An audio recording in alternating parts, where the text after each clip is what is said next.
Welcome back to the book of Genesis. Thank you for returning. We left off in the book of Genesis chapter 31, and we're going to get started momentarily. But let's talk about chapter 30 right quick. Jacob has given his uncle Laban a warning, or he's giving his uncle Laban time to prepare for his exit. Jacob told his uncle Laban that, listen, I'm going to leave here and I want to take care of my own family. And the good thing is that Jacob gave him this fair warning, gave him time to prepare. But I think that his uncle Laban did not believe him. The reason why, because Jacob did not leave immediately. It took a number of years for Jacob to actually leave. So Jacob knew what his intention was. He knew what his plans was, and he was making this move to leave. And now when we get into the book of Genesis chapter 31, we're going to see Jacob actually exit his uncle Laban's house once and for all. Jacob's going to be leaving, and he's not going to go back there at all. But why did Jacob decide to leave? Remember, we talked about in chapter 30 that Rachel had a son. His name was Joseph. And when Joseph was born, Jacob, he was ready to go. That was it. That was like a turning point in his life. When Joseph was born, Jacob was ready to make his next big step in his life. He was ready to leave. He had started making preparation to leave, and he was ready, man. I'm talking about he was ready to go. But Jacob stayed in his uncle's Laban home for 20 years. Now, why did Jacob stay that long? Well, Jacob wasn't in a big hurry to go. You got to remember, 14 years has elapsed because of Rachel. He loved Rachel. And so he stayed in his uncle Laban's house for 14 years just for Rachel alone. And we're going to see Jacob says that too, by the way. And so when Jacob first came to his uncle Laban's house, he said that, and he made a foolish mistake. He shouldn't have said that, but he said, I worked 7 years for your daughter Rachel. And he worked those 7 years. And guess what happened? His uncle Laban tricked him, had him to marry his first daughter, which was Leah, the firstborn. So he said, well, you can still have Rachel. You just have to work 7 more years for her. So Jacob worked it 7 more years for Rachel, right? So that was 14 years that he was there already. And then in the last 6 years, he'd been planning to leave, okay? Especially when Joseph was born. Because as soon as Joseph was born, Jacob decided, okay, this is it. I'm ready to go. And now we're going to see Jacob right here in the book of Genesis chapter 31 exit his uncle Laban's house. Now Jacob could have been left, but because of Rachel, he stayed there 14 years. And now that Rachel had a son by Jacob, now his name is Joseph. Now old Jacob said he's leaving for sure. He is out of here. And he's going to get his wives. They're going to have a meeting together. He's going to convince them. And he don't have to do much convincing them because they know their dad. Uncle Laban is their dad. They know how he is. And they're going to agree with Jacob and say, yes, our father did this and that for us. And he didn't do this and that for us. And the way he treated you, Jacob, yes, we should leave. And they all going to agree with Jacob. And Jacob's going to take his wives and all his sons and all his cattle and everything he got, and he's going to depart. Now, Uncle Laban obviously underestimated Jacob. He didn't think Jacob was going to leave. Number one, because it took Jacob a long time to leave, okay? Because when Jacob gave him a warning that he's planning to leave when Joseph was born, well, Jacob didn't leave immediately, okay? Because he didn't leave immediately, I think Uncle Laban underestimated Jacob. He didn't understand that Jacob is a man of business. Because when Joseph was born, that was it. Jacob did not want Joseph being anywhere near that household and that family, okay? And so Laban did not plan on Jacob leaving at all. And we're going to see that Laban's going to be caught off guard, and he's going to be surprised to come home. And Jacob and his wives and all his children, all his cattle and everything that Jacob had, Laban going to be shocked and stung and surprised that Jacob has departed, and he has underestimated Jacob in a very big way. So let's get started in Genesis chapter 31. we're going to see the exit of Jacob. Here it is, Genesis chapter 31, verse 1. And he heard the words of Laban's sons, saying, Jacob had taken away all that was our father's, and that which was our father's hath he gotten all this glory. And Jacob beheld the countenance of Laban, and behold, it was not towards him as before. And the Lord said unto Jacob, return into the land of thy fathers and to thy kindreds, and I will be with thee. And Jacob sent and called Rachel and Leah to the field unto his flock, and said unto them, I see your father's countenance, that it is not towards me as before, but God of my father hath been with me, and ye know what with all my powers I have served your father. Now, this is very interesting, because now we see right here that Jacob just had a meeting with his wives and said, listen, you know all the good things I've done towards your father. You know how hard I worked, for your father. You know that your father was blessed because of me. You know that. And they do know that too, by the way. But Jacob is reminding them of this, Rachel and Leah. Okay. And so now Jacob sees a change in his uncle Laban. Okay, he sees this big change, and he's already planning to leave. Jacob was already planning to leave when Joseph was born, but now he's going to leave in haste, because now he sees that Uncle Laban's countenance has changed towards him. Now look right here. And he heard the words of Uncle Laban's sons, saying, Jacob has taken away all that was our father's, and that which was our father's hath he gotten all this glory. Now, what a bunch of trash. That is not true. Laban knows that's not true. Jacob knows definitely it's not true. Rachel and Leah, Jacob's wives, know that it's not true. When Jacob arrived at his uncle's Laban's house, Laban didn't have anything. Okay, he didn't. He had some little small flocks. He had a few sons and daughters, but he didn't have the blessing that he has now. But Laban's sons are saying something that is definitely not true at all. They said right here that Jacob got all this glory because of who? Because of their dad, Laban. And that's not true. Jacob didn't get all these things because of Laban. Jacob was in that household for 20 years, number one. And number two, in the first 14 years, Jacob didn't get anything at all for his uncle Laban. Nothing. And you go back to the book of Genesis chapter 30, we see that Jacob is asking his uncle, I need something for my hire. I need for you to give me some hire. That means that Jacob's saying, I've been working for you all these years. I got nothing to show.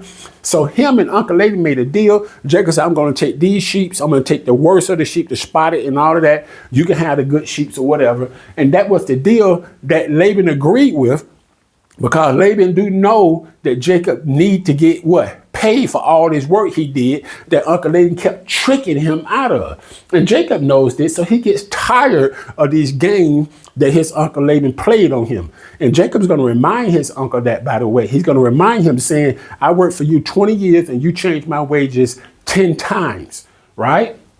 And so now we see Laban's sons, this is envy and this is jealousy.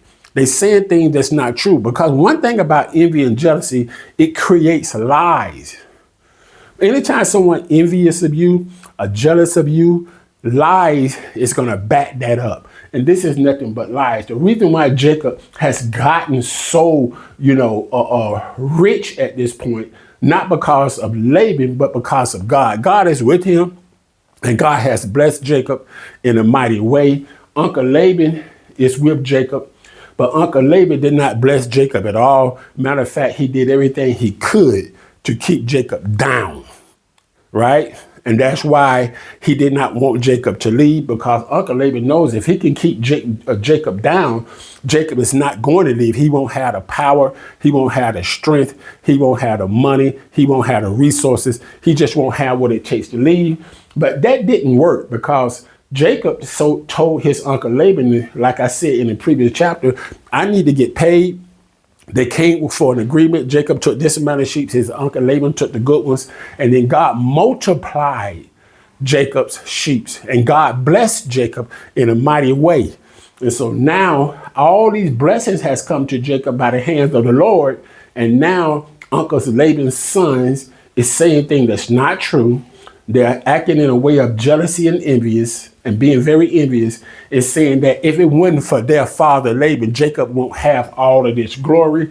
And actually it's just the opposite of that. If it wasn't for Jacob, Laban wouldn't have had all that cattle and things that he got for being around Jacob and being blessed. Because Uncle Laban became blessed himself. His whole household has become very blessed because Jacob's presence. And if it went for Jacob now, Uncle Laban wouldn't have anything. He wouldn't have all the flocks, all the assets, all the servants that he had. He wouldn't have none of that if it went for Jacob. Jacob told him that. Uncle Laban did not argue with him because Uncle Laban knew that was true. So here it is. These boys of Laban is very envious and jealous of Jacob. And Jacob knows that.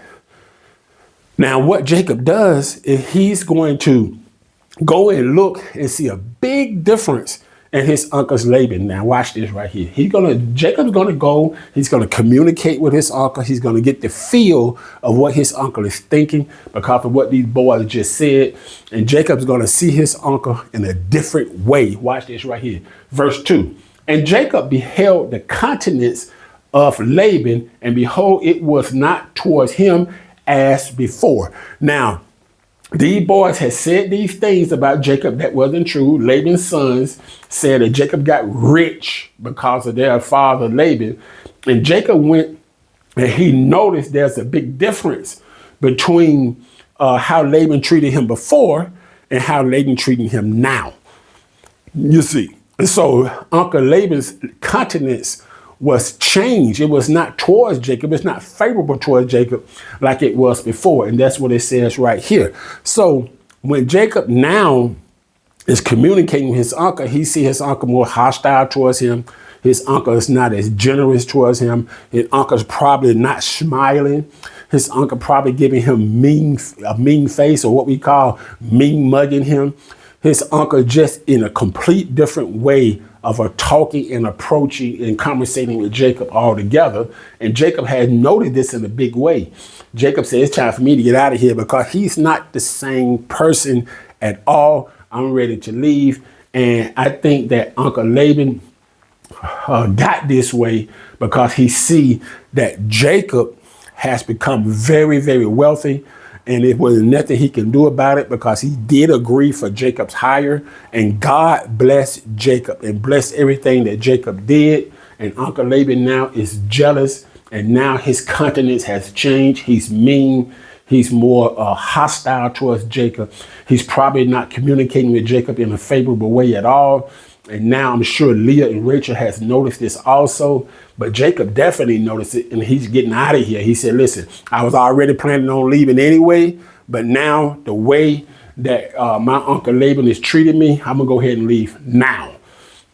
So here it is, verse 3. And the Lord said to Jacob, return into the land of thy fathers and to thy kindred, and I will be with thee. Now the Lord also see this also. He see that Laban has changed. He also see that Laban's sons is hostile towards Jacob also.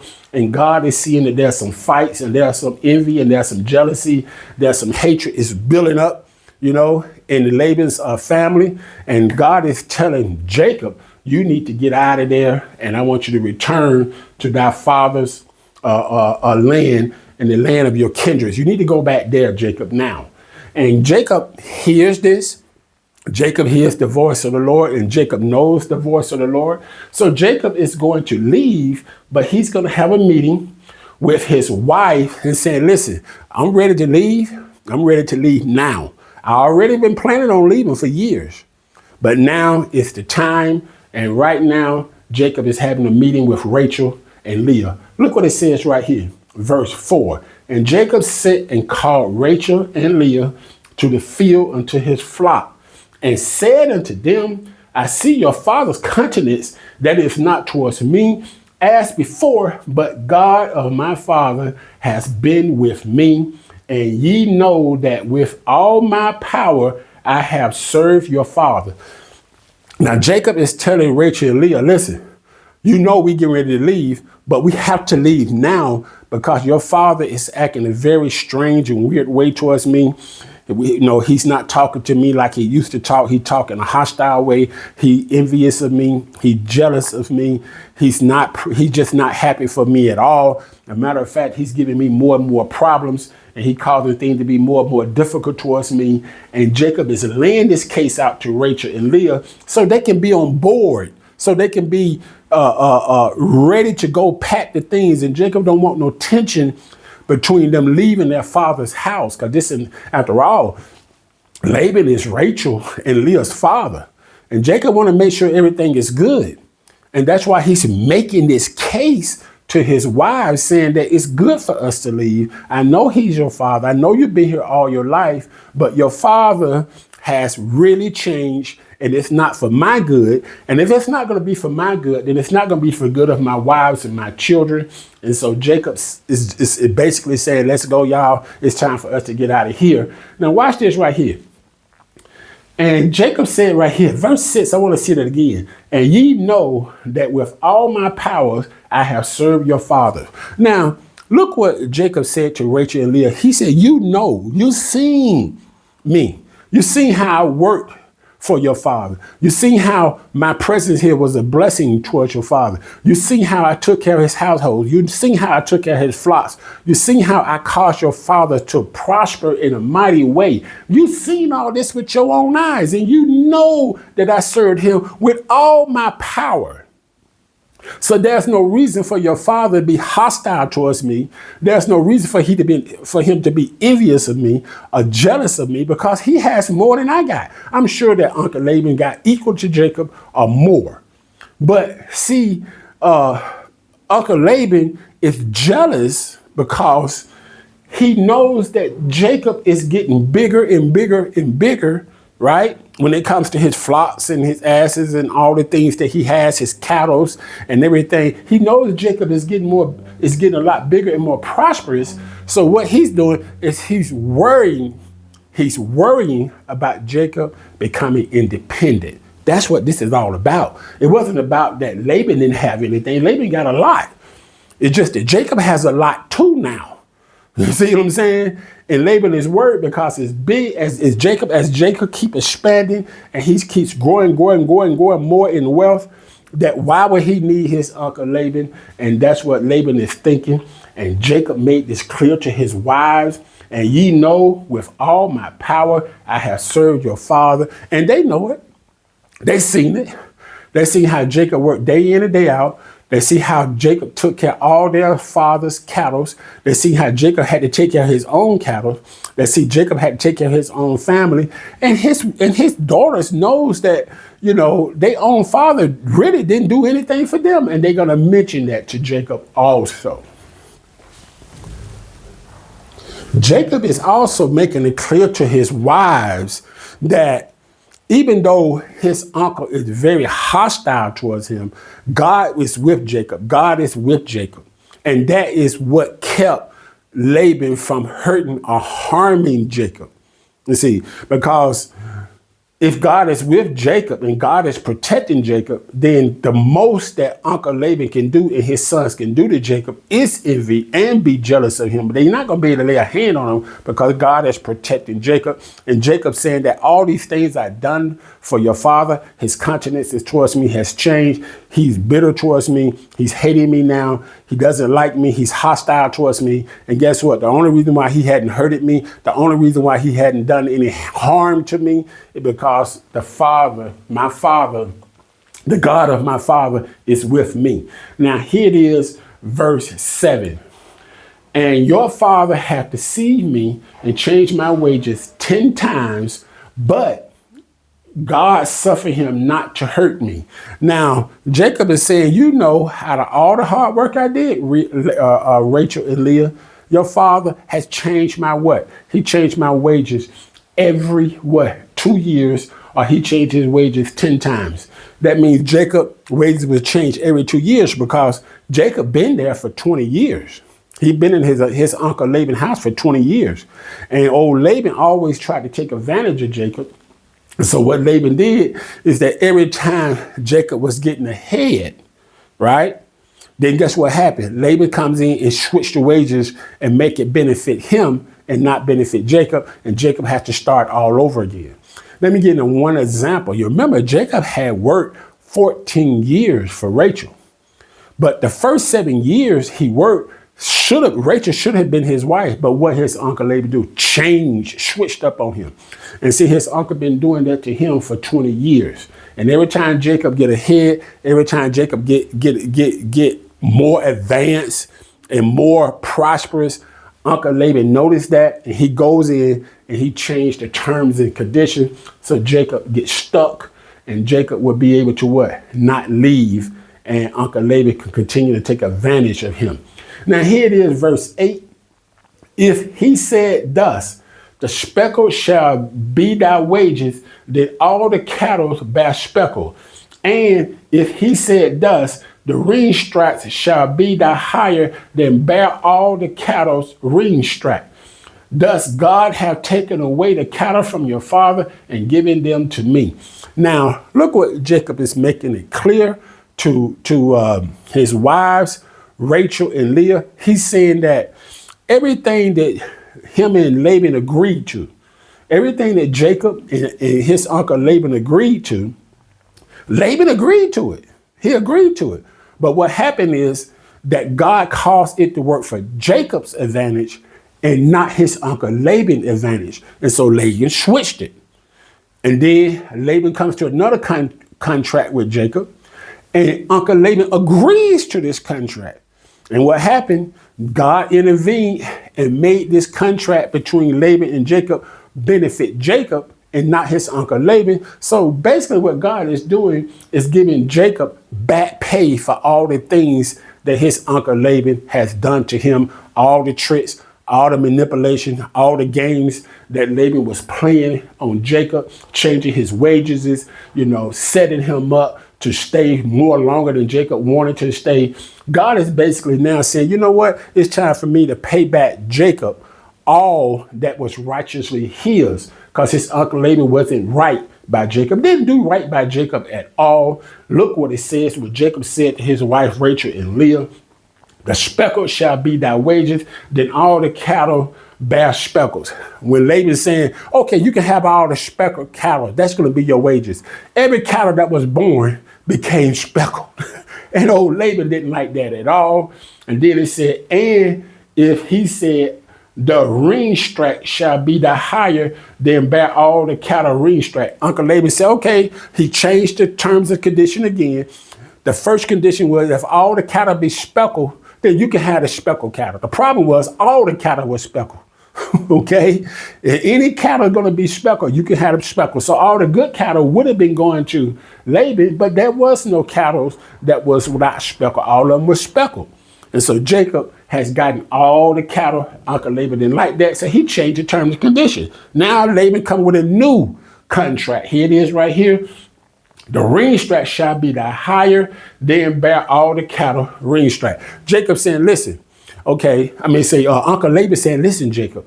He's saying, oh, okay, well, this thing with the speckled cattle is working out for you. He didn't tell him that in advance. He said that to himself. I'm going to go ahead and change the terms and the condition. Now, if all the cattle be ring striped, that's going to be your hire. And guess what? All the cattle that came out ring striped, all the cattle that came out for hire was what? Ring striped. Now, that completely went against Laban too.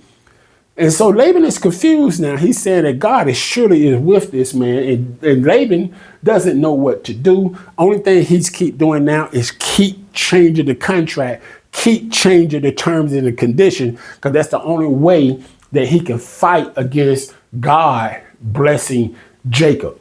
Now look what it says right here, verse 9. Thus God has taken away the cattle of your father and given them to me. Here it is what Jacob is saying to Rachel and Leah. God has taken away, no matter what Laban say. If the cattle is this way, okay, you can have those, Jacob. If the cattle is that way, okay, you can have those, Jacob. Well, whatever Laban said, okay, it benefit Jacob in every way, 100% of the way. And now Jacob has noticed this, and Jacob is telling Rachel and Leah, the Lord God has taken away all that was your father, and now he's giving it to me. He's giving it to you, Leah. He's giving it to me. And he's giving it to you, Rachel. And he's giving it to all my household, all my children. And so that's what Jacob is saying to his wife. He said, the Lord has taken them from your father and he's given them to me. But in actuality, this is back pay. This is what Jacob righteously deserved in the first place. And God now is evening the score between Laban and Jacob. Now here it is, verse 10. And it came to pass at that time that the cattle conceived, that I lifted up my eyes and saw in a dream, and behold, the rams which leaped upon the cattle were ring-strapped and speckled and grizzled. And the angel of the Lord spake unto me in a dream, saying, Jacob. And I said, here am I. And he said, lift up now thy eyes and see all the rams which leaped up the cattle are ring-strapped and speckled and grizzled, for I have seen all that Laban hath done unto thee. You see, Lord is just giving Jacob back pay. The Lord said, I seen all the tricks. I seen all the manipulation. I seen all the games. I seen all the false contracts. I seen all the tricks that your uncle Laban has played on you in these last 20 years. So what I did is I the one who intervened, okay, and made these cattle speckled and ring-strapped and grizzled for your benefit. Because Laban didn't want those cattle, but God made everything that Laban didn't want, God made that. And then Jacob got it because Laban agreed to that contract. So Laban want to be a man of his word. So he go back and change the contract again. And no matter what Laban does, God calls it to benefit Jacob. And so that's what Jacob is saying right here. Jacob had a dream. And the dream is when the Lord showing that I'm with you, and I saw what your uncle Laban has done unto you, and I'm the one who made these cattle ring-strapped, speckled, and grizzled. Now here it is, right here, verse 14. Now here it is, verse 13. I am the God of Bethel, where thou anointed the pillar, and where thou vowed a vow unto me. Now arise, get thee out from this land, and return into the land of thy kindreds. Now the Lord is reminding Jacob, because remember 20 years has elapsed, and the Lord is reminding Jacob that vow that Jacob made that he shouldn't have made, the vow that Jacob made that he didn't have to make, but God's going to hold him to that vow anyway. That's what the Lord says right here. I am the God of Bethel. Now when Jacob went and escaped, he was escaping from his brother Esau. And he went into the land of Luz, and he fell asleep, and he had that dream of the angels ascending and descending on a ladder. And then when Jacob woke up from that dream, he said, surely the Lord is in this place. And what did Jacob do? He changed that name from Luz to Bethel. I am the God of Bethel, where thou anointed the pillar, and where thou vowed a vow unto me. Now arise and get thee out of this land, and return into the land of thy kindreds. I want to say something, that when Jacob made this vow, he didn't have to make this vow, but God is going to hold it to him. Now, when we make a vow to the Lord, okay, be careful about making vows to the Lord, because the Lord will hold you to that vow, and he's going to make sure you're going to see it through. And Jacob probably forgotten all about that vow, but the Lord hadn't forgotten it all.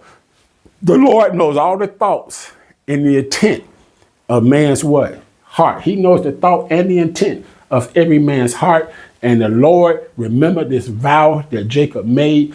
Jacob forgot all about this vow. I guarantee you that, because the Lord himself is reminding Jacob, you made a vow. And because you made this vow, I'm ready to what? I'm ready to move in your favor. And you're going to hold to this what? Vow that you made. Now here it is right here. Verse 14, and Rachel and Leah answered and said unto him, is there yet any portion or inheritance for us in our father's house? Now Jacob made this whole speech telling everything to his wives, everything that happened in the last 20 years. And Rachel and Leah has agreed with Jacob 100%. But not only did they agree with Jacob and understand what Jacob was saying and knew what Jacob was saying was right and knew what Jacob was saying was honest, but they also said to themselves, not only how their father has tricked and manipulated and did all these bad things to Jacob, they also said to themselves, he left us anything. Matter of fact, he just totally dismissed us altogether. They saying to each other, not only everything that Jacob said is true, but what did our father done for us? We don't have anything in this land. There's nothing in this land that's promising us, and he didn't promise us a thing. Matter of fact, he completely dismissed us altogether, and that's what Rachel and Leah is saying. And they answered and said to him, is there yet any portion or inheritance for us in our father's house? Here it is there yet any portion? Have the father given us anything? No. Has the father had prepared to leave us any type of inheritance? No. Old Laban is old, and he hadn't made any moves at all to do nothing for his what? For his daughters, Leah and Rachel. And Leah and Rachel knows this, and they saying, listen, there's nothing here for us. He hadn't given us a thing here. And in the event that our father pass away, which he will soon, guess what? He left us nothing. And so they ready to leave too. They agree with Jacob. Well, what is the point of us staying here? He didn't done anything for us. That's what Rachel and Leah is saying. Now look at verse 15. Are we not counted of him strangers? For he has sold us and have what? Quite devoured also our money. Now look, here it is that poor old Jacob, right? When he got through talking to his wives about everything that was done to him, now his wives, right, is talking about everything that was done to them by their own father. He said not only that he haven't given us any portion of his household, not only he haven't prepared for any inheritance, he sold us, right? He sold us like we were strangers. What do you mean he sold us like he was strangers? He said, okay, well, Jacob, you know, you want Uncle Laban just gave Leah to Jacob. And Jacob didn't want, Leah. That wasn't why he was working those 7 years. He wasn't working those 7 hard years for Leah. He was working those 7 hard years for Rachel, right? But Laban just gave his daughter Leah to Jacob. You see? And that's what she's saying. Well, he just sold us. We were just like strangers to him, right? And look what it says right here.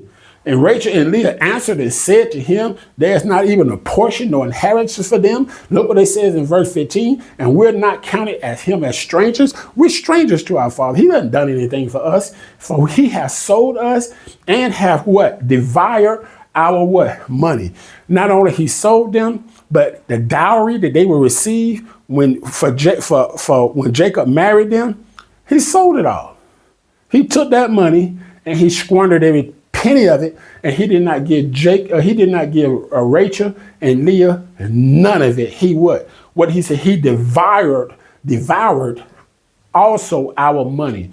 And all the riches which God had taken from our father, that is ours and our children. Now then, whatsoever God has said unto thee, do. And there Jacob rose up and set his sons and his wives upon camels. Now look what they says right here. They said to Jacob that everything that the Lord has done to our father, he caused it to work for your benefit, because after all, that was ours in the first place. God is just recompensing. God is just giving them back pay. God is giving them back everything that was taken from them by their father Laban and by Jacob's uncle Laban. And so they agree with Jacob 100%. Let us get out of here. We're strangers to him. He devoured all of our money. He sold us. He had prepared no inheritance for us. We have no portion in his house. He hadn't done a thing for us. And listen what it says right here. For all the riches which God have taken from our father, that is ours. And they saying to Jacob, we agree with you. All the things that God has done in your favor, he's taking it from our father and he's giving it to us, Rachel. He's giving it to us, Leah. He's giving it to us, their handmaiden, and all Jacob's sons and his daughter Dana. And he's giving all these things to the household of Jacob, which Jacob is the leader of. So they are in agreement with Jacob and they're getting ready to leave, and they can't leave fast enough. Verse 17, Jacob and his wives are all on the same page now. They're all agreeing what they're doing is the right thing to do. So what did Jacob do? Verse 17, then Jacob rose up and set his sons and his wives upon camels, and he carried away all his cattle and all his goods which he had gotten, the cattle of his getting which he had gotten in Padan-aram, for to go to Isaac his father and in the land of Canaan. And Laban went to shear his sheep, and Rachel had stolen the images that were her father's. Now, Jacob is gone. He done packed up all his bags. He got all his cattle he's gotten in the land of Padan-aram. He's gotten everything that he acquired. Remember, Jacob came there with nothing now. He came there with the shirt on his back. That's all he had. And the Lord has blessed him in the last 20 years. The Lord calls, and Jacob now, he was a blessing also to the whole entire household of his uncle Laban. But now the Lord is saying, listen, your uncle has tricked you. He did all these things against you. So now I'm going to cause you to prosper. And now that you have prospered, I'm ready for you to get out of there, Jacob. And I want you to go back to the land of your kindreds. Now Jacob is getting all his boys, his daughters, his wives, everybody, his manservants, his maidservants. He's getting everybody and he's leaving. Now, Jacob has gone. He's left. Okay. Now, his uncle Laban, Jacob made sure that when he was leaving, his uncle Laban wasn't there. Okay. His uncle Laban was a great distance away, shearing his sheep. And while he was shearing his sheep for those few days, I think it was, 3, 4, 5 days, before Laban found out that Jacob them was gone. He came back, they was not only gone, they was long gone. But Laban's going to catch up with them. It's going to take a while for him to catch up with them, but he will catch up with them, and then we're going to see God intervene. But look right here.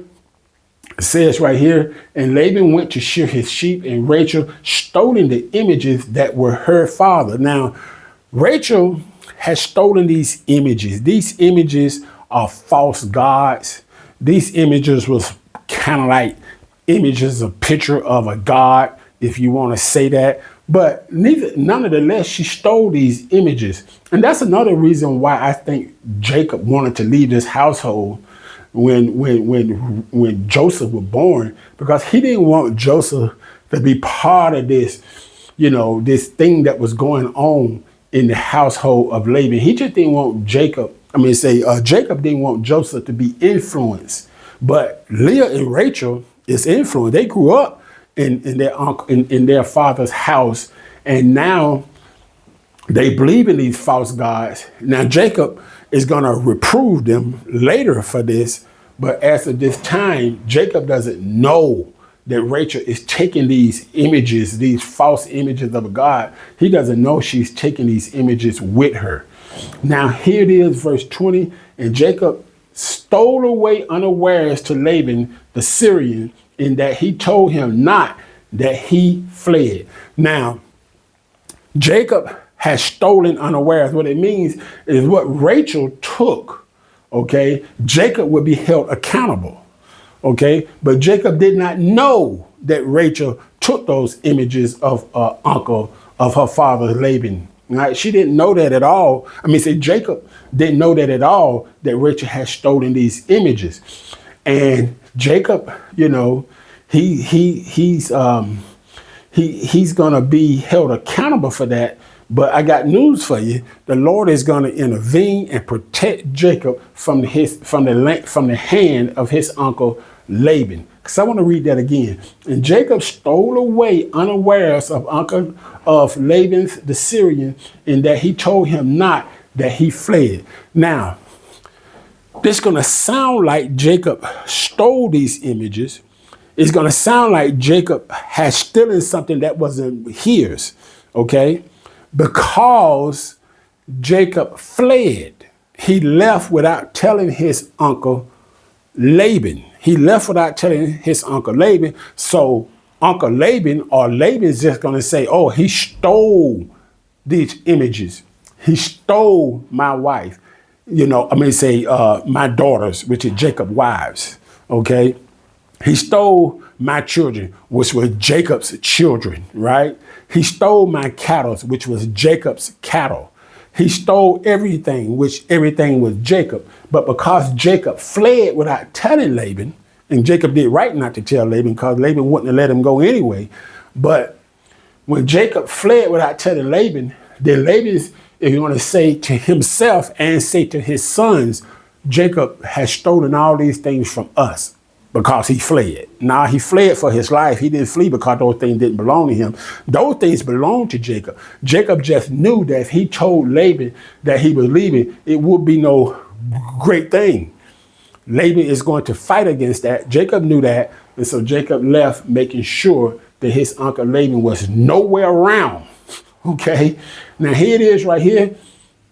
Verse 21. So he fled with all that he had, and he rose up and passed over the river and set his face towards the Mount Gilead.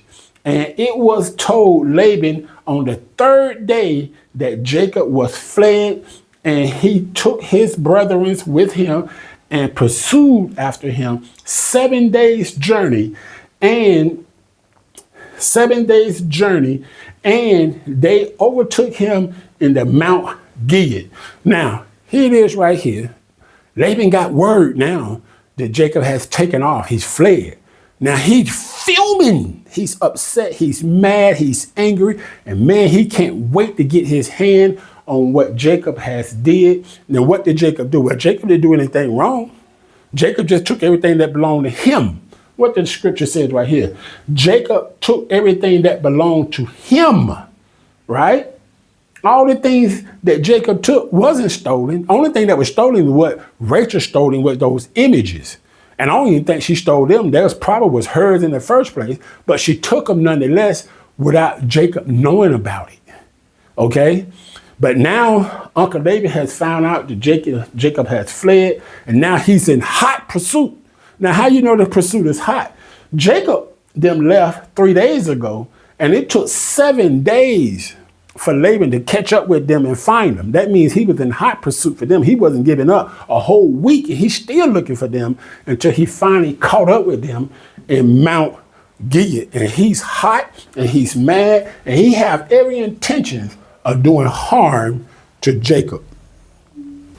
Old Laban is in hot pursuit of Jacob. He has every intention of doing harm to Jacob. He said, if I can just get my hand on him, I'm going to teach him a valuable lesson. But guess what? God intervened. And look what it says right here in verse 24. And God came to Laban, the Syrian, in the dream by night and said unto him, take heed that thou speak not of Jacob either good or bad. Now, the Lord is warning. Okay, he's giving Laban a fair warning. You take heed. You think twice. You be sure about what you say to Jacob. Take heed that when you speak to him, you don't speak to him neither in good or in bad. If you don't got nothing to say good, or you don't got nothing to say bad, I got news for you. You take heed about everything that you say, but make sure that when you talk to him, it's in a reasonable way. It don't have to be good. It don't have to be bad. But it better not be threats of killing him, threats of harming him, threats of making him return back to your house. It better be none of that stuff. Okay, that's what the Lord is saying to Laban in a dream. He said, take heed how you talk to him. Take heed to make sure you don't threaten him. Take heed to make sure you don't harm him. Take heed that you make sure that you don't try to prevent him from moving forward. Take heed for everything you do, whether it's good or bad. Take heed.